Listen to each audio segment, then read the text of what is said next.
celebrating the first day of Pride Month this June 1st. But behind the rainbow flags and messages of support, several issues like discrimination still hound the LGBTQ plus community. We now speak with Rea Celine Villa, a senior psychologist at Mind You, about creating safe spaces for those in the community. Rea, thank you so much for joining us. What are the mental health challenges, apart from discrimination, LGBTQ plus employees still face in the workplace? Oh, hello, Rico. Actually, the LGBTQ community, when they're in their workplace, they're very vulnerable to anxiety and depression. That is triggered by those discrimination and other issues. We have also unsupportive work cultures, and this pushes the LGBTQ employees to leave. And there's also this ongoing fear that prevents the LGBTQ plus employees from bringing their full selves to work. So why are there, what should be done at this point to be able to create safe spaces for the community? That's true. It's really a challenge, and we have to start with the employers.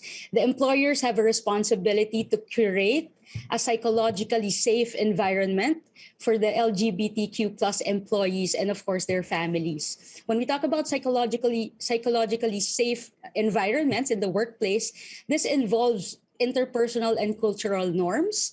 It means that if an environment is psychologically safe, employees would feel safe to be fully themselves at work. In addition to, they'll be able to voice opinions, thoughts without fear of getting discriminated. And this is something that we need to work on in the succeeding years.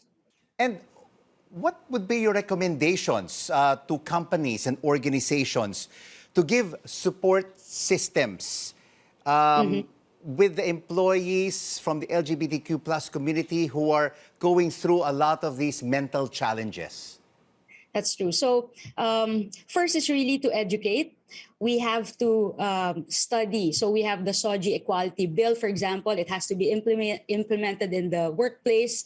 The Mental Health Act is there as well to provide support when it comes to mental health issues. So I guess it's a lot of policy making and revisions in the workplace. So that could be one step. To create the psychologically safe teams, Rico.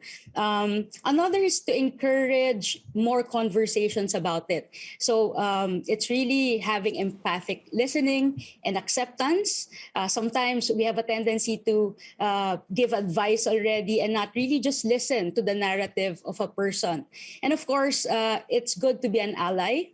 An ally strives to be a listener, to be open-minded. And this is what we want in an environment or in a company or a workplace. And Rea, the SOGI bill was not passed in this Congress, and now we have the 19th Congress. Do you see politicians from both the houses, the Senate and the lower house, supporting it and maybe making it into law under this new administration? I'm really hopeful. We've seen the impacts of a lot of discrimination and the stigma and biases. So I hope that in this generation, in this term, that we could implement. We're very hopeful that it will. All right, but that will still take months, if not even years, right? I mean, it really has to be. It's still a hotly debated issue in Congress. And just looking at the micro level, if our LGBTQ plus brothers and sisters don't get the help that they need from their organizations or from their families, who can they reach out to get support? Is there a hotline? Here in Mind You, we are promoting getting in touch with a psychologist because it provides a neutral and safe place to talk. And we'll be launching our business B2C platform soon. But we are also talking to organizations. So we are also in the B2B concept.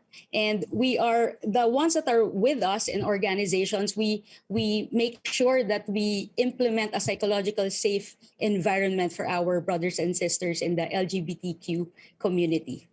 What about outreach programs apart from one-to-one conversations? What about group conversations? Sharing experiences with one another to make them more feel at home, that they're still that they're part of the family. That's good. We also promote like clubs and learning sessions. So it's not just individual counseling, but we also implement group counseling on more so vulnerable groups. So that's a lot of intimate discussions with issues. We talk about HIV in the LGBTQ plus community, for example, and how to cope with grief, how to cope with common stressors that might elicit a mental health challenge, such as, let's say, discrimination or promotion or other issues as well. So that's what's in store when you are part of Mind You. Thank you so much for sharing your insights with us, senior psychologist Rea Celine Villa of Mind You.